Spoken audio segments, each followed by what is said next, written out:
మేడిగడ్డలో pillar గుంగింది, పేపర్లన్నీ రాసినాయి. తెల్లారే central agencies వచ్చి investigation చేసినాయి. 3 రోజుల తర్వాత రేవంత్ రెడ్డి గారితో పాటు కాంగ్రెస్ పార్టీ భవిష్యత్ నాయకుడు అని చెప్పుకుంటున్నటువంటి రాహుల్ గాంధీ గారు మేడిగడ్డను సందర్శించారు. మేడిగడ్డను సందర్శించిన రోజు రాహుల్ గాంధీ గారు రేవంత్ రెడ్డి గారిని పక్కన పెట్టుకొని ఆ మేడిగడ్డ అనేటువంటి రిజర్వాయర్ మీద నిలబడి వారు మాట్లాడిన మాట, కేసీఆర్ అంటే కాళేశ్వరం కరప్షన్ రావు అని చెప్పి మాట్లాడినారు. ఇది నేను చెప్తున్న కవిత్వం కాదు, రేవంత్ రెడ్డి గారు చెప్పిన కవిత్వం.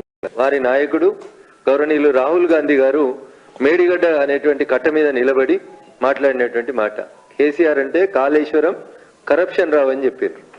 ఇదే రాహుల్ గాంధీ గారు అదే మేడిగడ్డ దగ్గర మీడియా మిత్రులతో మాట్లాడితే ఏం చెప్పిందంటే, ఇదే పేపర్లో రిపోర్ట్ అయినటువంటి వార్తనే చదువుతున్నా, ఇది నా సొంత కవిత్వం కాదు. ఆ రోజు వారు ఏం చెప్పిందంటే, కాళేశ్వరం ప్రాజెక్టు పేరుతో కేసీఆర్ 1,00,000 కోట్లు దోచుకున్నారని, తాము అధికారంలోకి వస్తే ఆ సొమ్మును వసూలు చేసి ప్రజల బ్యాంకు ఖాతాల్లో జమ చేస్తామని చెప్పి రాహుల్ గాంధీ స్పష్టం చేశారు. అన్న ఇది నా సొంత కవిత్వం కాదు, మళ్ళీ చెప్తామని. చాలాసార్లు టీవీలలోకి వచ్చి కాంగ్రెస్ పెద్దలు అడుగుతారు, జనధన ఖాతాల లోపలికి 15 లక్షలు వచ్చినాయని అడుగుతుంటారు. నాకు తెలియదు మరి, మేము అన్నట్టు ఇక్కడ లేదు. అది మోడీ గారు అన్నట్టు ఒక వీడియో ఒక ఆడియో చూపెట్టమని నేనైతే ఒక 50 సార్లు అడిగిన, అన్ని టీవీ ఛానల్ చర్చలలో అడిగిన, ఏడు రాలేదు. కానీ ఇది మొన్న అన్న, 4 రోజుల కిందట మేడిగడ్డ గొంగినప్పుడు ఫోటోలు కూడా రాహుల్ గాంధీ గారు రేవంత్ రెడ్డి ఇద్దరే కనబడతారు, వేరే వాళ్ళు కనబడరు మీకు ఆ కట్ట మీద. ఇది రాహుల్ గాంధీ గారు, ఇది రేవంత్ రెడ్డి గారు. రేవంత్ రెడ్డి గారు స్వయాన చూపిస్తున్నారు, రాహుల్ గాంధీ గారు స్టేట్మెంట్ చెప్పినారు. ఏమని? కేసీఆర్ 1,00,000 కోట్లు దోచుకున్నాడు, మేము అధికారంలోకి రాగానే ఆ కేసీఆర్ దగ్గర నుంచి ఆ సొమ్మును కక్కిస్తాం, కక్కించినటువంటి ఆ సొమ్ముని పేద ప్రజల బ్యాంకు ఖాతాలలో వేస్తామన్నారు. ఇది ఆన్ రికార్డులో పత్రికలలో రిపోర్ట్ అయినటువంటి అంశం. ఇంకొక దినపత్రిక రిపోర్ట్ చేసింది, కాళేశ్వరం కరప్షన్ రావు బాయ్ బాయ్ అని చెప్పిండ్రు. 4 ఏళ్లకే ఎట్లా కుంగింది, సర్కారుపై రాహుల్ ఫైర్, మేడిగడ్డ పరిశీలన, కాళేశ్వరం పేరు చెప్పి కేసీఆర్ దోచుకున్నారు, నాసిరకం పనుల వల్లనే పిల్లర్లు కుంగాయి. ఇది రాహుల్ గాంధీ గారు మాట్లాడినటువంటి మాట, ఇంకొక పత్రిక లోపల రిపోర్ట్ అయినటువంటి అంశం. నేను ఇవన్నీ మీకు ఎందుకు గుర్తు చేస్తున్నా అంటే, అవును చెప్పిండ్రు చేస్తారు కదా అని వీళ్ళు మాట్లాడడానికి అవకాశం ఉంటుంది ఆడ. ఇప్పుడు అధికారంలోకి వచ్చింది కాంగ్రెస్ పార్టీ. ఇలా ప్రజలు ఏం కోరుకుంటున్నారు? కాళేశ్వరం ప్రాజెక్టు మీద విచారణ జరగాలి, తిన్నటువంటి పైసల్ని కక్కియాలి, పేద ప్రజలకి భారంగా మారినటువంటి కాళేశ్వరం ప్రాజెక్టు విషయం లోపల సిబిఐ విచారణ జరగాలని తెలంగాణ సమాజం అంతా కోరుకుంటుంది.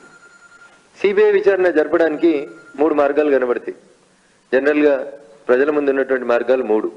1, కోర్టును ఆశ్రయించి సిబిఐ విచారణ అడగడం. 2, ఏ రాష్ట్రంలో అయితే అవినీతి జరిగింది లేదా ఒక నేరం జరిగింది అనేటువంటి ఆరోపణ ఉందో ఆ రాష్ట్ర ముఖ్యమంత్రి స్వయాన ఉత్తరం రాసి భారత ప్రభుత్వానికి దీని మీద సిబిఐ విచారణ జరిపించమని అడగడం,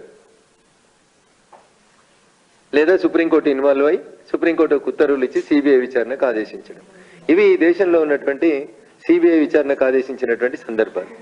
నేను ఇలా కాంగ్రెస్ పార్టీ టీపీసీసీ ప్రెసిడెంట్ గా కాళేశ్వరం అంటే వాళ్ళకి ఏటీఎం అని చెప్పి రాహుల్ గాంధీ దగ్గర నుంచి రేవంత్ రెడ్డి గారి దాకా మాట్లాడినారు కదా.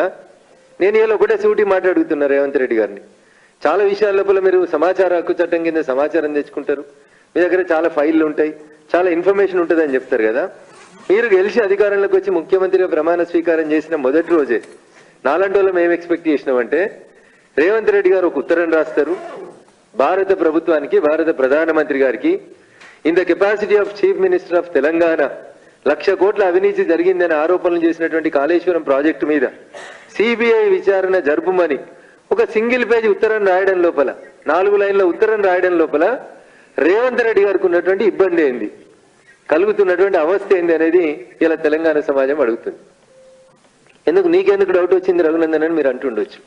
ఎందుకు డౌట్ వచ్చిందంటే, గత వారం రోజులుగా పేపర్లలో టీవీలలో చర్చనంతా ఒక మేడిగడ్డ వరకే కన్ఫైన్ చేసేటువంటి కుట్ర జరుగుతుంది.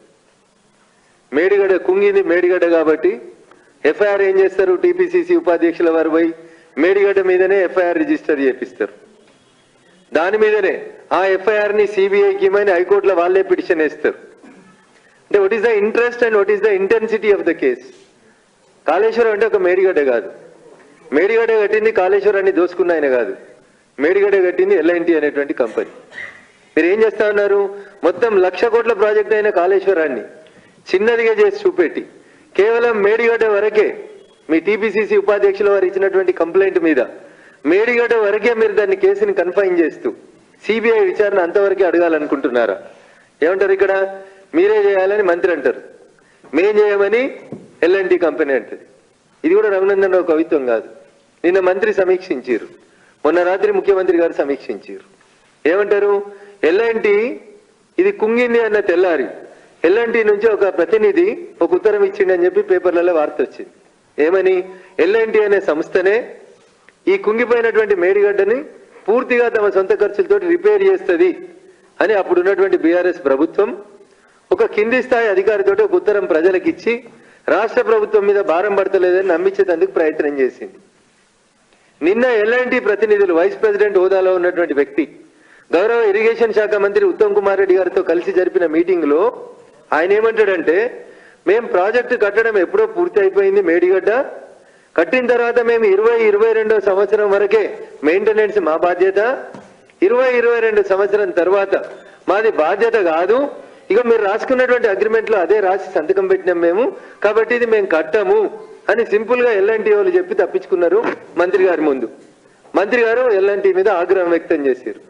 అన్న, మీరు ఈ మొత్తం చర్చను గమనిస్తే, గత వారం రోజులలో మీడియాలో రిపోర్ట్ అవుతున్నటువంటి అంశాలను గమనిస్తే కాళేశ్వరం పక్కకు పోయింది. ఎంతసేపు మేడిగడ్డకే దీన్ని కన్ఫైన్ చేసి మేడిగడ్డను కట్టినటువంటి ఎల్ఎన్టీ అనేటువంటి కాంట్రాక్టింగ్ సంస్థ వరకే ఈ కేసుని పరిమితం చేయాలనేటువంటి కుట్ర జరుగుతుంది అనేది నేను మీ ద్వారా గౌరవ ముఖ్యమంత్రి రేవంత్ రెడ్డి గారి దృష్టికి తీసుకుపోవాలని అనుకుంటున్నాను. రేవంత్ రెడ్డి గారి దృష్టికి ఇది పోయిందో లేదో నాకు తెలియదు, కానీ దీన్ని రేవంత్ రెడ్డి గారు అనేటువంటి రాష్ట్ర ముఖ్యమంత్రి గారి దృష్టికి తీసుకెళ్లేందుకు నేను నా దగ్గర